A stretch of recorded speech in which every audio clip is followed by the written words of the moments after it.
Don't speak backwards. Try it from the start and work from there. Start with short words and work your way up. It's great. Great. Anyway, next, let's welcome Dylan. Looks like Guy Sebastian, the man. Yo, run out of shit. Come on, just get up here. We're still fucking around.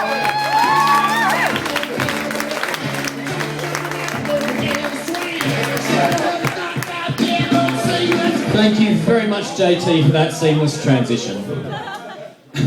It's great to be back. This is my second time up here. It's really nice to be invited back. I'm sure it's got nothing to do with every other comedian in Kalgoorlie suddenly going missing. Hey, what's the difference between a Ferrari and a missing lineup of comedians? I don't have a Ferrari bound and gagged in my garage.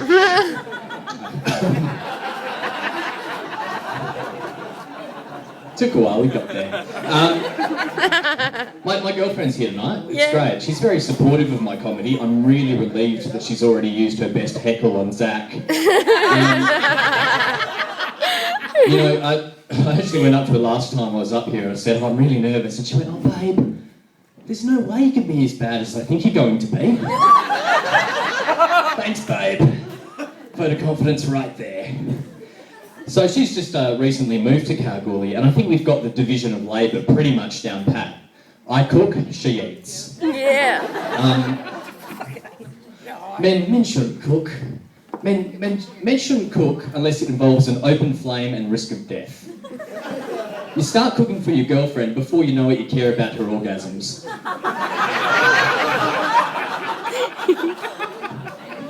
You know what I mean, sir. Find yourself buying a little presents just because. Saying things like, it's alright if you're not in the mood, baby, we can just snuggle tonight. Your friends approach you and you say things like, it's alright, I just walked into a door.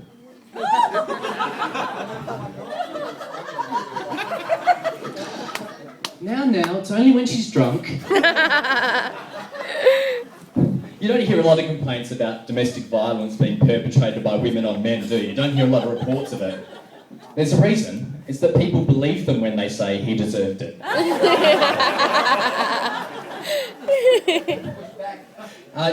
You may have noticed that I'm, not the most masculine man in the world. In fact, I don't think I'm probably the most masculine man on the stage. I like to think of myself more as like a quasi-male, Somewhere in there's a quarter bloke, but no one's quite sure where it's distributed.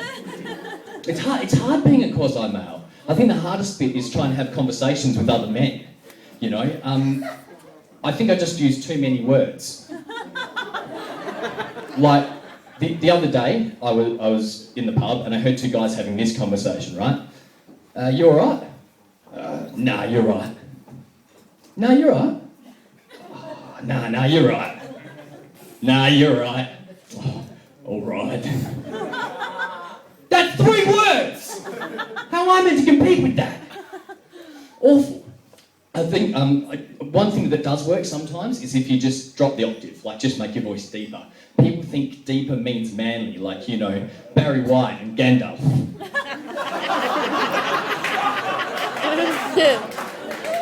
So if you walk up to a group of guys and you just go, "G'day, how's it going?" Sometimes you can get away with that. Or like if we're watching sport and you have no idea what's going on, you can just make really general, vague contributions to the conversation. Yeah, it's an interesting battle on the wing there. And the conversation continues and you're fine. I always stuff it up. Like, I'll start well, I'll go, yeah, it's an interesting battle on the wing there.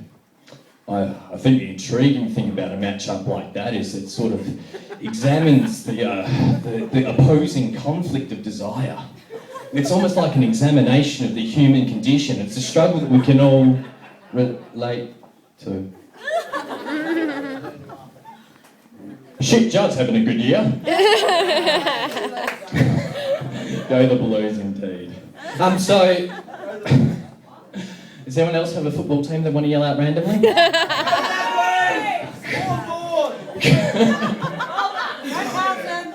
Mate, did you learn that one just for the gig, or practicing in the mirror at home? Because that was a passionate plea. Well done.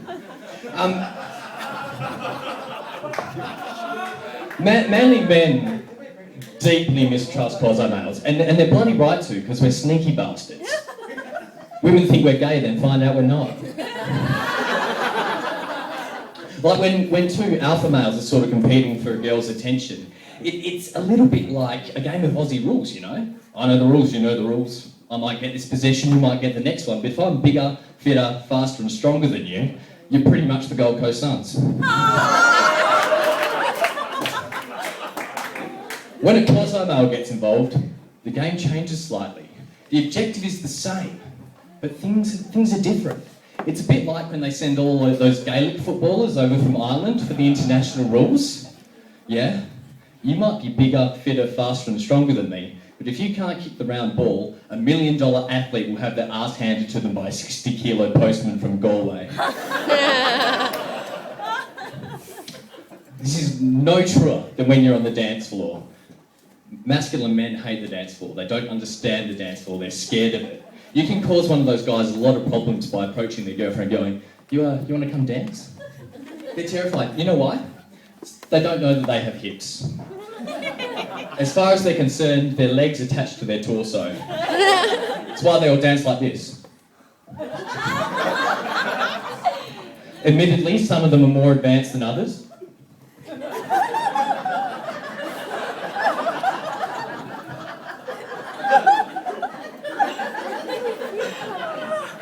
Some of them find rhythm.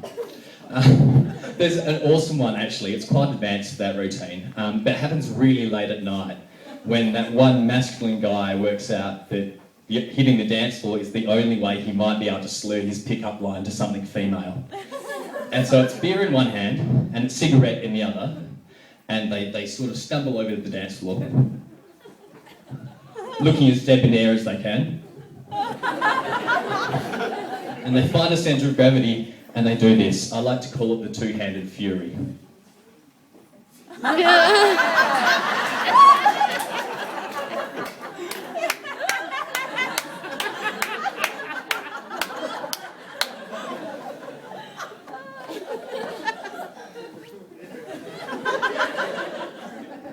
It's a visual evidence that men can multitask.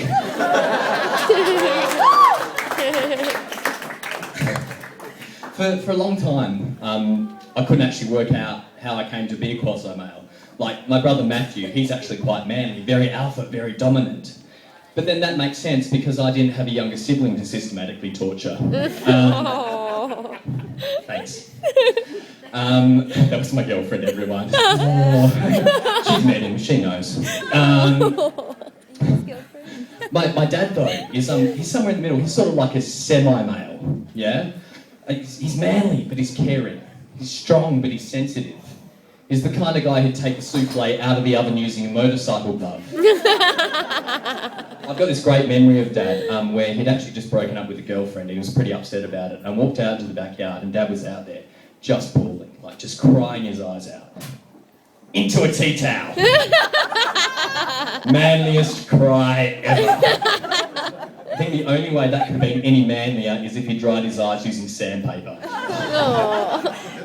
Dipped in lemon juice.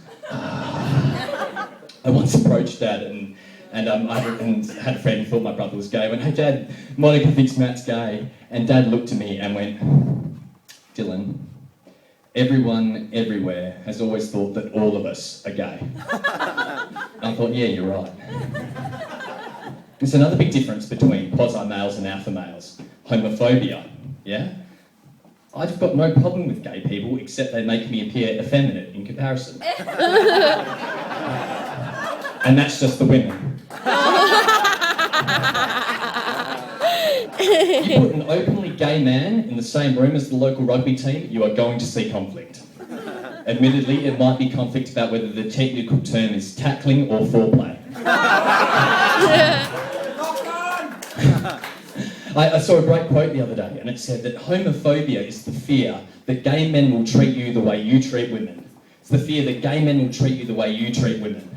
That doesn't worry quasi-males. I'd love someone to make me a mix CD and take my mother out to lunch.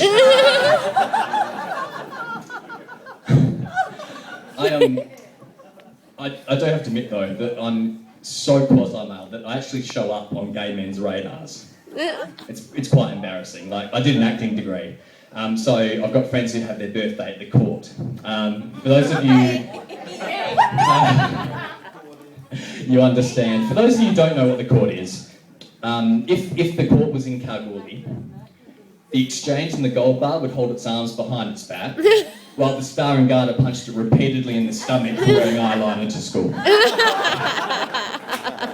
And so I go there, and I get hit on, and it's really awkward and embarrassing.